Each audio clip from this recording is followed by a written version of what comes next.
क्या आपको पता है कि आपके फैमिली में कितने मेंबर्स हैं? 3, 4, 5, 7, 8, 10। तो ये देखो, ये है दुनिया की सबसे बड़ी फैमिली और इसमें टोटल 180 लोग रहते हैं। मुस्तफा इस्माइल नाम का एक इंसान है और इस इंसान का बाइसेप्स देखो। आपके मन में आया होगा ना बॉडी बिल्डिंग को देख के, बॉडी बिल्डर्स को देखकर, कि दुनिया में सबसे बड़ा बाइसेप्स किसका होगा? वो इसी का है। पूरे धरती पर सबसे बड़ा और सबसे चौड़ा बाइसेप्स इन्हीं का है। इनके बाइसेप्स का साइज है 31 इंच। आपका जो सलाइवा होता है, सलाइवा, लार, इसमें नेचुरल पेन किलर्स होता है। क्या आपको पता है? मॉर्फिन के बारे में आपको क्या पता है? मॉर्फिन एक तरीके का ड्रग है, ठीक है, और उसमें पेन किलिंग प्रॉपर्टी होती है, मतलब दर्द को नरम करने की प्रॉपर्टी, और वही चीज आपके सलाइवा में होती है। और साइंटिफिक फैक्ट ये है कि मॉर्फिन से 6 गुना ज्यादा स्ट्रॉन्ग तो आपका सलाइवा है।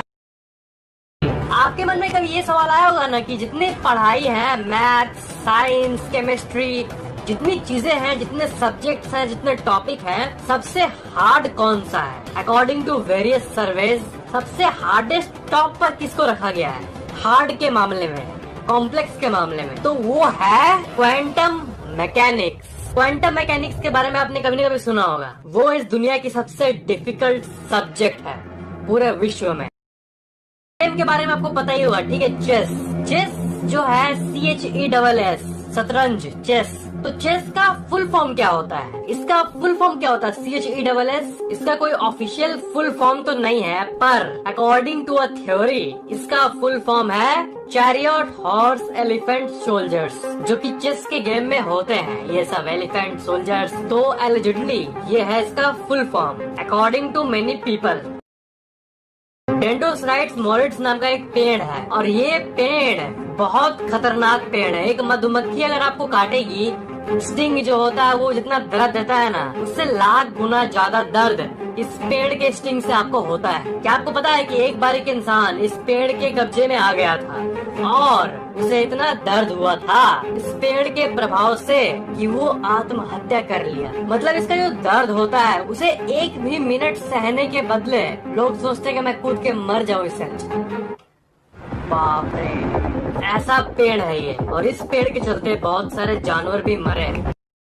आईफोन तो आपने देखा ही होगा, ठीक है? आईफोन 6s तो देखा ही होगा। तो इस फेमस फोन में ये क्या है? ये जो छोटा सा डॉट है, ये क्या होता है? तो जान लो, ये एक्चुअली आईफोन का माइक्रोफोन है। उसके अंदर से आपका आवाज मोबाइल में जाता है, मतलब माइक है। और आईफोन में 3 माइक होते हैं, एक यहाँ, एक यहाँ, एक यहाँ। और जो वो स्पेसिफिक माइक है वो आता है नॉइज कैंसिलिंग के काम। अगर आप आईफोन में वॉइस रिकॉर्ड करोगे अपना, तो जो बाकी नॉइज होता है उसे ये काटता है। ये है इस छोटे से डॉट का काम। बहुत मुझे लगता है कि ये क्या है, क्या दे दिया साइड। नीचे तो माइक है ही, कॉल करते हो तो नीचे वाला माइक तो है ही इसमें, है ना? माइक मतलब जो मेन माइक होता है वो तो है ही, पर ये भी माइक।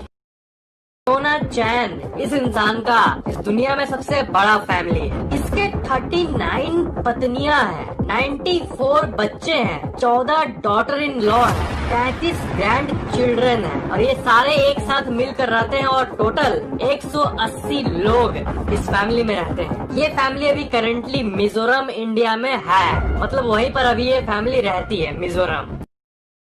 मच्छर आपको कभी न कभी काटा है, ठीक है? मच्छर आपका खून पीने लगता है, तो जितना टानता होगा थोड़ा सा, वो 0.00001 ml तो होगा ही हल्का सा, है ना? तो कितने मच्छर आपके साथ एक साथ खून को चूसेंगे तो वो आपका पूरा शरीर का खून निकाल देगा। कितने मच्छर में ये होगा? तो इसका आंसर है 12 लाख। इतने मच्छर अगर आपके शरीर पर एक साथ आए और जैसे टानना शुरू किए तो कुछ देर में आपका खून गायब, आपका शरीर खाली।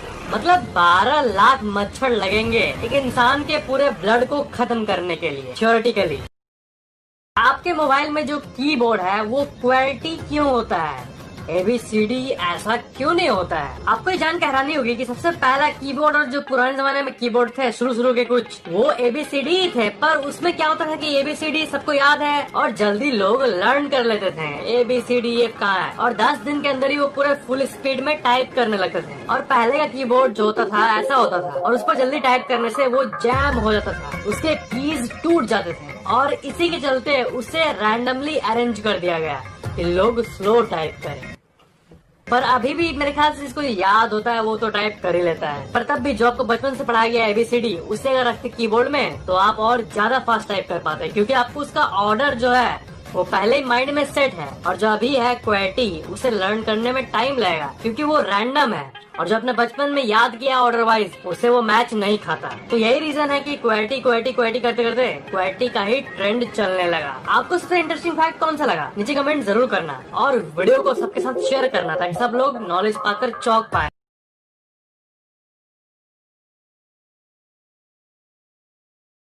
एक कहावत आप बार बार सुने होंगे, टिप ऑफ द आइसबर्ग। बहुत बार सुने होंगे कि ये तो बस टिप ऑफ द आइसबर्ग है, इसके नीचे और भी बहुत कुछ है। तो उसका लिटरल मीनिंग पता क्या है? उसका लिटरल मीनिंग है ये इमेज। आप देख सकते हो कि बर्फ का ये टुकड़ा समुद्र में मौजूद है, पर ये ऊपर में इतना ही दिख रहा है, तो जो व्यूअर्स होंगे उन्हें लगेगा कि इतना ही है, ये बस खत्म। लेकिन इसके नीचे जो है रियल चीज इसके नीचे मौजूद है। इसका मेजोरिटी पार्ट पानी के नीचे मौजूद है, इसलिए हम लोग टिप ऑफ द आइसबर्ग ये कोट को बोलते हैं किसी ऐसी चीज को डिनोट करने के लिए जिसका हमें कुछ हिंट दिख रहा है, बस रियल चीज बाकी है। क्या बैलून्स के सहारे एक पूरे घर को आसमान में उड़ाया जा सकता है? जैसे हम लोग बचपन में हीलियम बैलून को छोड़ते थे तो वो ऊपर जाकर सीलिंग में चिपक जाता था, तो क्या एक घर भी ऊपर आ जाएगा? तो इसका आंसर है हाँ। एक साइंटिस्ट और इंजीनियर के टीम ने इसे सक्सेसफुली किया है। 300 वेदर बैलून के सहारे इसे लॉन्च किया गया है, और इससे रिलेटेड हजारों आर्टिकल्स इंटरनेट पे आया था जब ये सक्सेसफुली उन्होंने किया था, क्योंकि फिल्मी फैंटेसी को उन्होंने रियल कर दिया। समुद्र का लहर ऐसे जाता है फिर वो, तो एक बहुत ही डीप बात है कि क्या होगा अगर मोमेंट को पॉज करके हम लोग वेव के नीचे चले जाएं और एंट मैन की तरह छोटे हो जाएं, तो ऐसा पर्सपेक्टिव कैसा लगेगा? तो ये देखो एक बहुत ही पावरफुल 10,000 फ्रेम पर सेकंड वाले पावरफुल कैमरा से लिया गया एक रियल इमेज को। इसमें आप देख सकते हो कि वेव जो है उसके नीचे होना कैसा लगता है एक छोटे आकार में। अगर आप बहुत छोटे हो जाओ तो मतलब वहाँ का पर्सपेक्टिव क्या होगा, क्या विजन होगा, वो इस इमेज से हमें पता चलता है। एक ग्रास ग्लोब इल्यूजन है। मैंने आपसे पूछा था कि क्या ये ग्लोब है कि गार्डन है, तो असल में ये गार्डन है। ये आपको एक ग्लोब की तरह दिख रहा होगा, पर नहीं, ये एक बहुत ही फेमस आर्किटेक्चर द्वारा बनाया गया है। और जब ये बन रहा था, जब ये कंस्ट्रक्ट हो रहा था, तब का इमेज आप देखो, तब कुछ ऐसी अरेंजमेंट के साथ इसे अंजाम दिया गया। ऐसा कुछ बादल देखा है? देखो ऐसा एक बहुत ही स्ट्रेंज फेनोमेनन होता है जिसमें बादल जो है ना वो कुछ ऐसे रूप में आने लगता है और एक ही जगह गोल गोल टाइप का बादल दिखता है। तो असल में इसे आर्कस क्लाउड कहते हैं, ARCUS, आर्कस क्लाउड। आपने ये सुना होगा कि इंडिया में जो एयर क्वालिटी इंडेक्स है, जैसे राजधानी दिल्ली या फिर किसी भी सिटी का, वो बहुत ज्यादा है। और अमेरिका साइड में इतने इंडस्ट्रीज होने के बावजूद भी वहाँ पॉल्यूशन हमेशा कंट्रोल रखती है। पता नहीं क्या टेक्नोलॉजी है वह। तो असल में पता है क्या सीक्रेट है? उसका सीक्रेट है मैनेजमेंट। इस इमेज में देखो, ये न्यूयॉर्क सिटी का एक इमेज है, और आप यहाँ देख सकते हो कि कैसे एकदम स्ट्रिक्टली, बहुत ही स्ट्रिक्ट वे में शहर को और जो पार्क है उसे डिवाइड किया गया है। मतलब जहाँ रोड होगा वहाँ होगा, पर उससे 1 इंच बाद जहाँ पेड़ का जगह है वहाँ सिर्फ पेड़ ही होगा बस, और कोई रोड नहीं होगा। वहाँ ऐसे यूनिक स्ट्रक्चर्स डेवलप किए गए, और ऐसा हमें मेन सेंट्रल न्यू दिल्ली में देखने मिलता है ऐसा कुछ। पर जैसे ही उससे बाहर निकलो तो फिर वही पंक्ति शुरू हो जाती है। यहाँ कचरा फेंका हुआ है, वहाँ पेड़ काट रहे हैं, यहाँ पर खाली बिल्डिंग्स बन रहा है। गिब्स फार नाम की एक आर्ट सेंटर है, और क्या है कि ये दुनिया के सबसे यूनिक आर्ट, मतलब दिमाग फाड़ देने वाली आर्ट्स को अपने बहुत बड़े एरिया में शोकेस करती है। तो यहाँ पर एक ये स्ट्रक्चर है, इसे देखो फुल स्क्रीन पे। आपको लग रहा होगा कि ये फोटोशॉप से एडिटेड है, ठीक है, और आपको लग रहा होगा कि हमने कोई घास पे कार्टून को वहाँ पर चिपका दिया है सॉफ्टवेयर के जरिए, पर नहीं ब्रो, ये रियल इमेज है। गिब्स फार्म न्यूजीलैंड में ऐसे ही बहुत सारे कलाकृतियाँ मौजूद है। आपने ये सुना होगा ना कि पेड़ों को खाना बनाने के लिए लाइट की जरूरत होती है, ठीक है। तो इस इमेज को देखो, इस इमेज में 3 पेड़ दिख रहे हैं, ठीक है। और जहाँ पर लाइट है वहाँ पर फूल खिला हुआ है, पर जहाँ पर लाइट नहीं है वहाँ फूल नहीं खिला। और उसी से रिलेटेड इस इमेज को देखो, इस इमेज में जहाँ पर लाइट है, जहाँ पर लाइट डेली शाम को पड़ता है, वहाँ पर ये जो लीव्स है वो मेंटेन्ड है, और जहाँ लाइट नहीं पड़ रहा वहाँ सिंपली गायब है। तो इससे हमें बहुत इंटरेस्टिंग चीज देखने को मिलती है कि लाइट कितना जरूरी है पेड़ों के लिए। और इसका साइंटिफिक रीजन अगर मैं टेक्निकल भाषा में बोलूँ ना, तो असल में उन लोगों का डे नाइट साइकिल होता है। तो जब लाइट पड़ते रहता है, शाम को सूरज ढल गया फिर भी लाइट पड़ रहा है, तो इससे जो है डे लाइट साइकिल या फिर जो सीजन होता है उन लोगों का वो डिस्टर्ब हो जाता है। इसलिए जो इससे में लाइट पड़ता है उसे लगता है कि हाँ उसका ऑप्टिमम स्प्रिंग सीजन चल रहा है और वहाँ पर फूल उगने लगता है। ये जो साइंटिफिक साइकिल होती है उसके चलते ये होता है। मतलब आप लाइट ऑन और ऑफ करके पेड़ों को भ्रमित कर सकते हो, उसे लगेगा कि कोई और सीजन चल रहा है। दैट्स गजब। अब एक बहुत ही ऑब्वियस फैक्ट ला रहा हूँ, इसलिए थोड़ा चौंकना मत, ठीक है। लेकिन बहुत लोगों को ये पता नहीं है, हमारे इंडिया में 125 करोड़ से भी ज्यादा का आबादी है, ठीक है। लेकिन किस स्टेट में है एग्जैक्टली कितना है, यूपी में, बंगाल में, मध्य प्रदेश में कितना डिस्ट्रीब्यूटेड है? तो ये देखो अपडेटेड लिस्ट, ठीक है। बहुत लोगों को ये नहीं पता, भले ये बहुत ऑब्वियस लगे। उत्तर प्रदेश में 199 मिलियन लोग रहते हैं। 199 मिलियन मतलब करीब 20 करोड़ लोग। फिर आता है महाराष्ट्र 112 मिलियन, 11 करोड़। बिहार में 10 करोड़, वेस्ट बंगाल में 9 करोड़। उसके नीचे का भी लिस्ट आप ये देख सकते हो। तो इससे रिलेटेड और एक बहुत अच्छा इमेज आपको दिखाने जा रहा हूँ। दिल्ली में उत्तम नगर करके एक जगह है, वहाँ पर इतनी पॉपुलेशन डेंसिटी जो है ना, मतलब घर सब बहुत डेंस है। डेंसिटी इतना है कि उसका अगर हम लोग सैटेलाइट से इमेज लें तो वो कुछ ऐसा दिखता है। देख रहे हो, इसे ध्यान से देखो। मतलब ये जो छोटा छोटा आपको दिख रहा है ये घर है, और ऊपर से उत्तम नगर कुछ ऐसा दिखता है। आपको तो पता ही होगा कि एक से एक बड़े बड़े फिश हैं, जैसे शार्क, वेल्स, बहुत। लेकिन जो नॉर्मल तरह का फिश होता है ना, जो कि हम लोग देखते हैं जनरली, मतलब ऐसे कुछ नॉर्मल टाइप के फिश, ठीक है। तो ऐसे टाइप में सबसे लंबा फिश कौन सा होता है, मतलब नॉर्मल टाइप में सबसे लंबा फिश? तो इसका आंसर है ये, नॉर्मल टाइप में सबसे लंबा फिश ये होता है और फिश, OARFISH, और फिश नाम है इसका, the world's largest normal fish.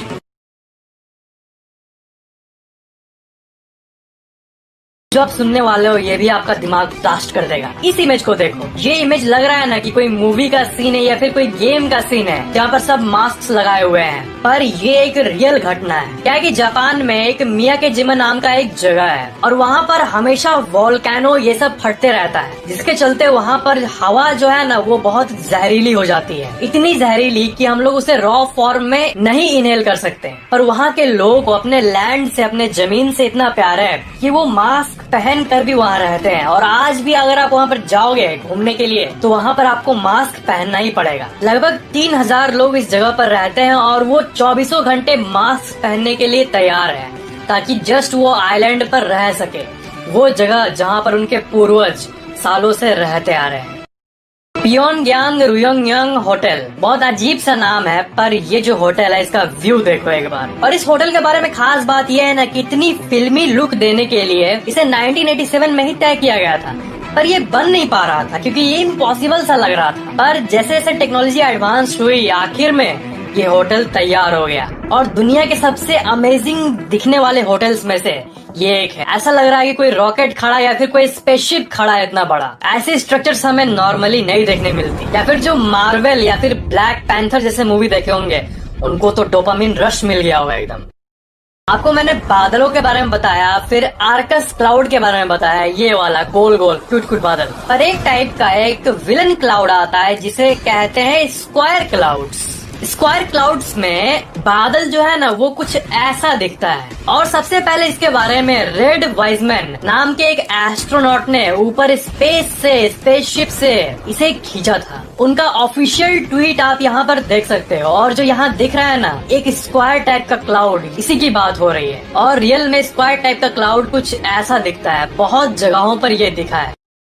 Marvel के बारे में बहुत बात कर लिया मैंने, अब बात करते हैं बैटमैन के बारे में। DC comics. बैटमैन स्पाइडरमैन की तरह एक बहुत पॉपुलर सुपर हीरो है, ठीक है, फिल्मी सुपर हीरो, पर उससे रिलेटेड एक ऐसा चीज मिला है जो बैटमैन फैंस खुश हो जाएंगे, ठीक है। अब देखो इस इमेज को, ये इमेज जो है ये देखो, ये कोइंसिडेंटली एक फोटोग्राफर को मिला था और नेशनल पोस्ट के वेबसाइट में भी इसके बारे में पब्लिश किया गया था साल 2014 में। ये जो आइसबर्ग है ये बिल्कुल बिल्कुल बिल्कुल बैटमैन की तरह ही दिखता है। ऊपर जो ये पहनता है हेलमेट वो भी है और चेहरा भी है। इसे बैटमैन आइसबर्ग भी कहते हैं। अर्थक्वेक किस हद तक डैमेज कर सकता है आपको शायद पता नहीं हो, पर अगर जो अर्थक्वेक होता है वो मॉडरेट से थोड़ा भी ऊपर हुआ ना तो वो रेल लाइन को भी इफेक्ट करता है, पता है आपको। मतलब अगर अर्थक्वेक आ गया और आप ट्रेन पे हो तो ये रिस्क को बढ़ा देता है अनफॉर्चुनेटली। इसका सबसे बड़ा एग्जांपल हमें न्यूजीलैंड में देखने मिलता है। न्यूजीलैंड का ये फोटो देखो, ये एक मॉडरेट से बड़ा, एक एवरेज से ऊपर अर्थक्वेक के बाद का इमेज है और इसमें ट्रेन लाइंस को देखो क्या हाल हुआ है। ये पिक्चर जब पहली बार पोस्ट की गई थी तब ये बहुत वायरल हुई थी। आपको तो ये तो पता ही है ना कि सनसेट जो होता है शाम को लाल टाइप का दिखता है, पर अगर हम लोग क्लाउड के ऊपर से जाकर नीचे सनसेट के फिल्मी नजारे को देखें तो कैसा दिखेगा। तो ऊपर के पर्सपेक्टिव से ये कुछ ऐसा दिखता है। मतलब ना मैं आपको बार बार क्लाउड क्लाउड इसलिए बोल रहा हूँ क्योंकि ये जो है ना धरती को अगर आप ऊपर से देखोगे तो वो मतलब एक अलग ही फील होता है। जनरली ऐसी चीजों को हम लोग प्लेन्स में एक्सपीरियंस करते हैं। अगर आप प्लेन पे चढ़े हो तो आप जानते हो वो फीलिंग को।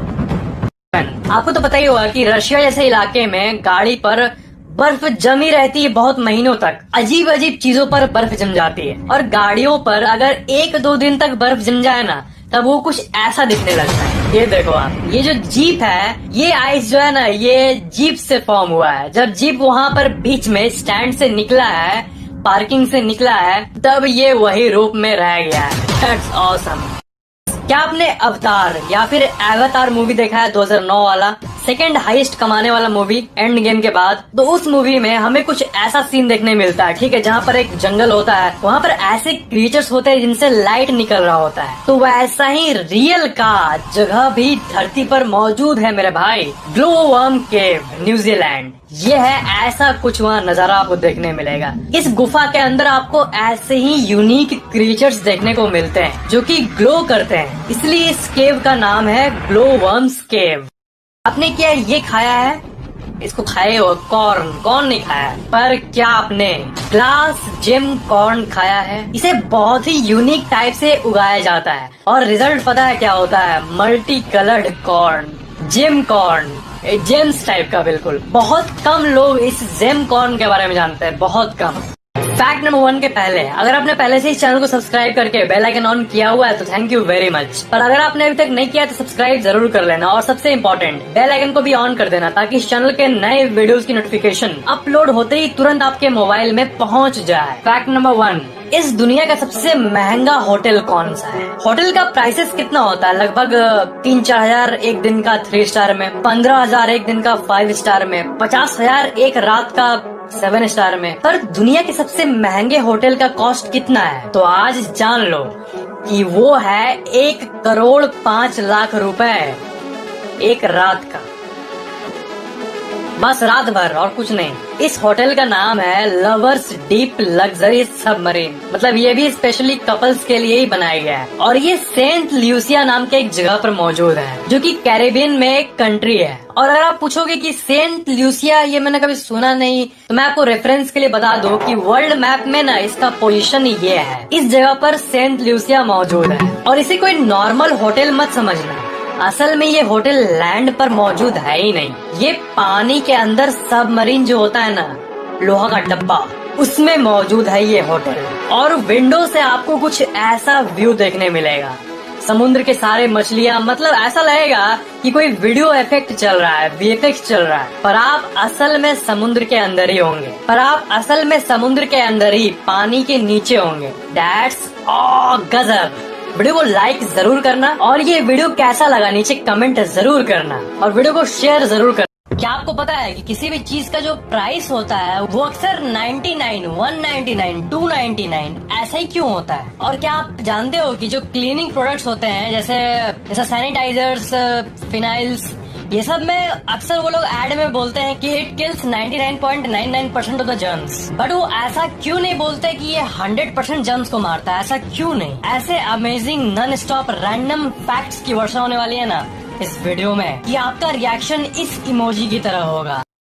दुनिया की सबसे लंबी म्यूजिक कौन सी है? आपको पता होगा कि अगर आप किसी चीज में म्यूजिक प्ले करोगे तो आपको नोट्स को देख के तब उसे प्ले करना पड़ता है। तो कोई भी म्यूजिक का पीस जो है वो 5 मिनट में प्ले हो जाता है, बट इस दुनिया के सबसे लॉन्गेस्ट म्यूजिक पीस जो है उसे जॉन केज ने बनाया था। और आपको ये जान के हैरानी होगी कि इस म्यूजिक की नोट्स को अगर आप प्ले करोगे तो आपको 639 years, I'm not talking about day, I'm talking about 639 freaking years.